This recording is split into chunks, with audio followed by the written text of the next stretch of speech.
اگر ان کا بھی لیٹ ہوتا ہے تو پھر سرکاری کاموں کی وجہ سے کسی کا نقشہ پاس نہیں ہو رہا ہے, پانی کی لائن نہیں مل رہی, NOC نہیں مل رہی, تو اس میں بھی کوئی بلڈر ہوتے ہیں جن تھوڑا سا سال 2 سال پروجیکٹ ان کے لیٹ ہو سکتے ہیں. نہیں, کچھ ایسے پلاٹ بھی ہم نے دیکھے کہ وہاں پہ 60 گز کا پلاٹ ہوتے ہیں, تو پھر ان کے اوپر 5 6 منزلہ عمارت جو ہے کڑی ہو جاتی ہے, پیسہ ان سے سمیٹ لیتے ہیں, اگلے دن ان کے پاس جو ہے SBC کڑی ہو جاتی ہے, ان سے وہ توڑوانے کی کوشش کرتے ہیں. تو ان کے کیا علاج ہے, وہ کیا پہلے وہاں پہ ان کے کیا مسئلے مسائل ہے, اگر وہ SBC سے کمپلیٹ نہیں ہوتی ہے یا اس کے کچھ اور مسئلے مسائل ہوتے ہیں, وہ بندہ تو رول جاتا ہے, ان کے پیسے تو اس نے تو دیے ہوتے ہیں لیکن وہ پیسے انہی کے ضائع ہوتے ہیں, وہ بلڈر قبضے میں نہیں آتے, ان کا گرفت نہیں ہوتی. یہ جو بندہ ایک پیسہ خرچ کر رہا ہے, اس نے اتنی مشکل سے پیسہ کمایا ہے, اس کو یہ چیز سوچنی چاہیے کہ یار ایک چیز مجھے مل رہی ہے, ادارے ہیں ہمارے,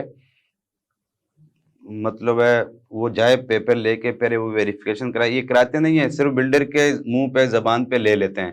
بعد میں وہ ایک بلڈر کہتا ہے کہ یار ایک 60 گز کا پلاٹ ہے, میں گراؤنڈ+4 بناؤں گا, حالانکہ SBCA میں اس کا نقشہ گراؤنڈ+2 سے اوپر نہیں ہوتا, تو وہ بلڈر SBCA کو پیسے کھلا کے ان لیگل اوپر 2 فلور تو بنا دیتا ہے, لیکن جب بن جاتے ہیں عوام کے پیسے لگ جاتے ہیں, SBCA کے پاس بھی پیسے پہنچ کے نقشہ پاس نہیں ہے, تو بعد میں جب 6 مہینے کے بعد تیار ہوتا ہے, جب وہ رہائش کے لیے آتا ہے تو پیچھے سے SBCA آتی ہے توڑنے کے لیے. یہ پہلے ان کو چاہیے ویریفیکیشن کرائیں پراپرٹی کی, پورے پیپر لیں, وہ لیتے نہیں ہیں, کہتے ہیں یہ ہمارا نقصان ہو گیا, یہ نقصان ہو گیا. یہ چیزیں پہلے کرنے کی ہوتی ہیں. ویسے کیا میں آپ کی اس جواب سے میں یہ سمجھوں کہ جو جتنے بھی بلڈرز ہیں وہ ایک مافیا ہے؟ بالکل, بلڈر تو ہے ہی ایک مافیا ہے. اس میں آپ بھی شامل ہیں؟ دیکھیں میں تو آپ نے کتنے پیسے اس سے بنائے ہیں, آپ بلڈر کو آگے SBC کو آپ کتنا پیسے دیتے ہیں, جب آپ جو ایک مافیا کے ساتھ آپ کتنے ٹچ, آپ نے کتنا پیسہ کمایا اس سے؟ دیکھیں آج تک ہم نے جو بھی پراپرٹیاں, جو ہم نے فلیٹ بنائے, گھر بنائے, ہم نے الحمدللہ سارے لیگل طریقے سے بنائے. کسی ایک گھر پہ بھی کوئی بندہ یہ نہیں کہہ سکتا کہ یہ 2 نمبر ہے. ہم نے آج دن تک ایسا کام ہی نہیں کیا.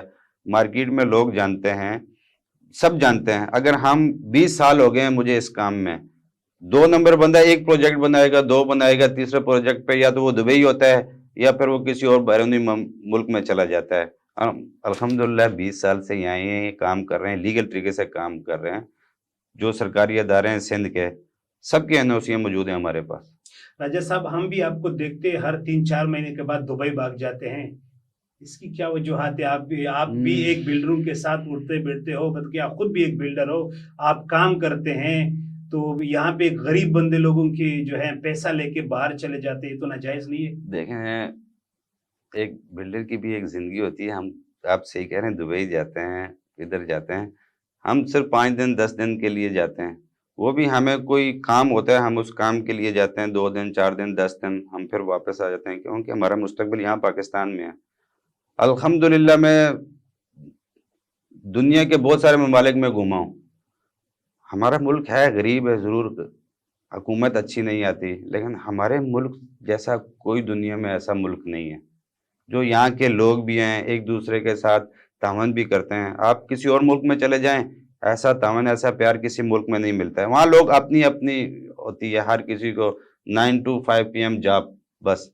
یہاں تو لوگ جیسے اللہ کا یہ کرم ہے ہمارے پاکستان میں, اگر میرے پاس کچھ ہے, میرا پڑوسی بھوکا نہیں رہے گا, ہم ضرور اس کی ہیلپ کریں اب گے. ہمیں یہ بتائیں کہ پراپرٹی کے آج کل ریٹ گر گئے, اوپر ہو گئے, نگراں سیٹ اپ سے آپ لوگوں کے نقصانات ہو رہے ہیں, فائدہ؟ دیکھیں اگر گورنمنٹ سہولت دے بلڈر لوگوں کو, جو انویسٹر مارکیٹ میں ہوتے ہیں, اگر حکومت ان کو سپورٹ کرے تو وہ اپنا پیسہ باہر لے کے آتے ہیں مارکیٹ میں, اس کی وجہ سے پراپرٹی اوپر جاتی ہے. بلیک پیسہ, جب تک بلیک پیسہ مارکیٹ میں پراپرٹی میں انویسٹ نہیں ہوتا تو اس ٹائم تک پراپرٹی اوپر نہیں جاتی. جب گورنمنٹ ٹیکس ہی اتنے لگا دیتی ہے, پہلے 1% ٹیکس تھا, پھر 2 کر دیا, پھر 3 کر دیا, ابھی 7% کر دیا, 10% تک ٹیکس جا رہے ہیں, تو وہ ٹیکس بھرے عوام یہ کیا کرے. اس لیے انویسٹر لوگ جو ہیں وہ پیسہ انہوں نے دبا دیا, مارکیٹ میں لے کے نہیں آ رہے, جس کی وجہ سے پراپرٹی تھوڑی ڈاؤن ہو گئی. تو اس وقت نگراں سیٹ اپ سے آپ لوگ زیادہ خوش ہیں یا اس سے جو پہلے والے گورنمنٹ تھے اس سے زیادہ خوش ہیں؟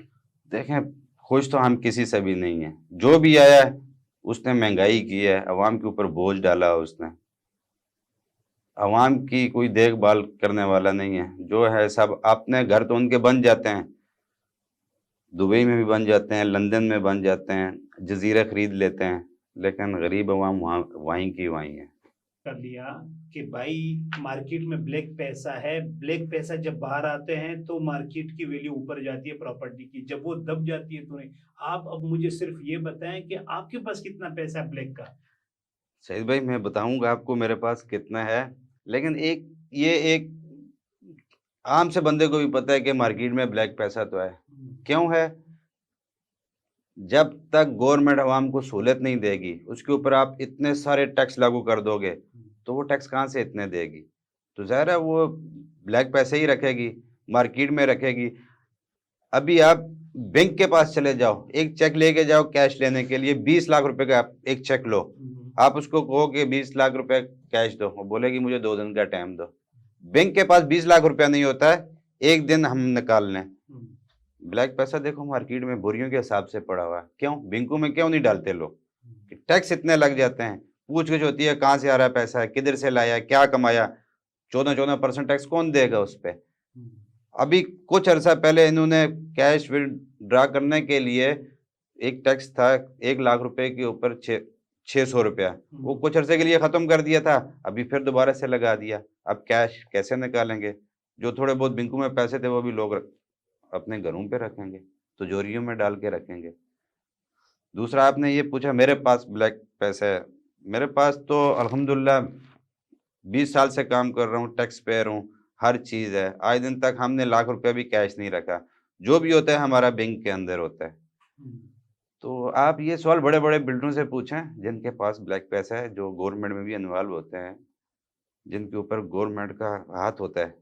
بلیک پیسہ ان لوگوں کے پاس ہوتا ہے, ہم اچھا جیسے لوگوں یعنی کے پاس بلیک نہیں. پیسہ ان لوگوں کے پاس ہوتا ہے جن کے اوپر حکومت کا ہاتھ ہوتا ہے.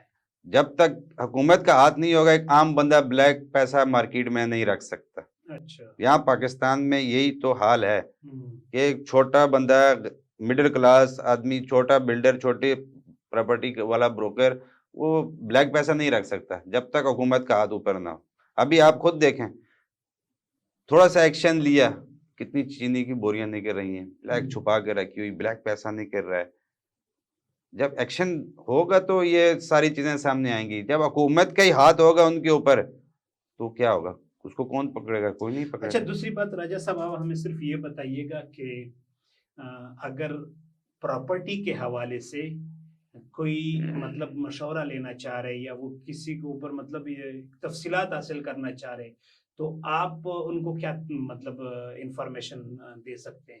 نہیں دیکھیں نا, کوئی اگر ایک بندہ مطلب کہاں پہ پراپرٹی اس وقت خریدنا چاہتے ہیں, مطلب میں اسکیم 33 میں خریدوں, کہاں خریدوں, مطلب یہ اس کا والے سے آپ اپنے ایک بجٹ بنائیں گے کہ یار مجھے اتنے بجٹ میں, پھر اس حساب سے آپ وہ ایریا میرا ڈیسائیڈ 30 کریں گے. لاکھ کا بجٹ ہے. اگر آپ 30 لاکھ کا آپ کا بجٹ ہے تو آپ اسکیم 33 چلے جائیں, سرجانی چلے جائیں, کرنگی کی طرف آپ کو مل جائے گا. مین شہر جو ہے نا اس وقت, جیسے گلشن ہو گیا, ڈیفنس ہو گیا, طارق روڈ ہو گیا, محمد علی سوسائٹی, یہاں پہ ایک مڈل کلاس کے لیے گھر خریدنا ایک خواب ہے. اچھا ٹھیک ہے, آپ سے آخری سوال یہ بھی کر لوں کہ بلڈروں کے پاس تو پیسے بہت ہوتے ہیں, ان کے گھر ہوتے ہیں, ان کی گاڑیاں ہوتی ہیں, ان کی اکثر بلڈر میں نے دیکھے 2 3 شادیاں کی ہیں. آپ کی کتنی شادیاں ہوئی ہیں؟ دکھتی رگ پہ آپ نے ہاتھ رکھ دیا.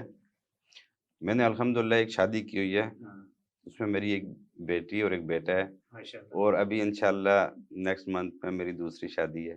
اچھا ماشاءاللہ, یہ تو ہماری پوری واہ پاکستان ڈیجیٹل کی طرف سے, پوری ٹیم کی طرف سے آپ کو میں آپ کو مبارکباد, دعوت دوں گا اور انشاءاللہ. ہم اب دعا کرتے ہیں کہ اللہ تعالیٰ ان کے ساتھ آپ کو خوش رکھے. لیکن یہ تو ماشاءاللہ بہت اچھی بات ہے, تو یہ ہمیں بھی آپ بلڈر بنا دے تاکہ ہم بھی کہیں ایسا قدم دیکھیں اٹھائیں. یہ بلڈر کے لیے نہیں ہے کہ وہ دوسری شادی کر لے, یہ تو ایک ہمارے اسلام میں ہے, جائز ہے. اگر آپ دونوں کو انصاف دے سکتے ہیں تو آپ دوسری شادی کر سکتے ہیں. ٹھیک ہے. اچھا یہ آخری سوال صرف یہ ہے شارٹ کٹ میں کہ جو بندہ پراپرٹی خریدنا چاہتا ہے آپ ان کو کیا پیغام دینا چاہیں گے کیمرے کی طرف دیکھ کے؟ دیکھیں جو لوگ مڈل کلاس ہیں, بڑی محنت سے مشکل سے انسان پیسہ کماتا ہے. ایک عام آدمی کا سپنا ہوتا ہے کہ میں اپنے بچوں کی چھت بنا لوں. تو اگر وہ جہاں پہ بھی کہیں جاتا ہے نا, تو سب سے پہلے ہمارے جتنے بھی ادارے ہیں سندھ کے, جس شہر میں بھی آپ ایل ڈی اے لاہور میں لے لیں، اسلام آباد میں، وہاں کے جو ادارے ہیں وہاں پہ سب سے پہلے آپ ویریفیکیشن کرائیں کہ یہ زمین درست ہے یا نہیں ہے، اس بلڈر کی ریپوٹیشن صحیح ہے یا نہیں ہے. تو بعد میں رونے سے بہتر ہے آپ پہلے تھوڑی سی محنت کر لیں، ساری چیزیں دیکھ لیں، اس کے بعد پھر آپ اپنے بچوں کی جو چھت لینی ہے پھر وہ آپ لیں، اداروں کے پاس چلے جائیں، ہر چیز ویریفیکیشن کریں، کاغذ ہیں نہیں ہیں، اس کا نقشہ اپروول ہے یا نہیں ہے، تو اس کے بعد پھر جو فیصلہ کرنا ہے وہ کریں. جی سفیر راجہ صاحب، آپ کا بہت بہت شکریہ، آپ نے ہمیں اپنا قیمتی وقت دے دیا، اور میں آپ کا بہت بہت شکر گزار بھی ہوں، اور میں خاص کر وا پاکستان ڈیجیٹل ٹیم کا شکر گزار ہوں.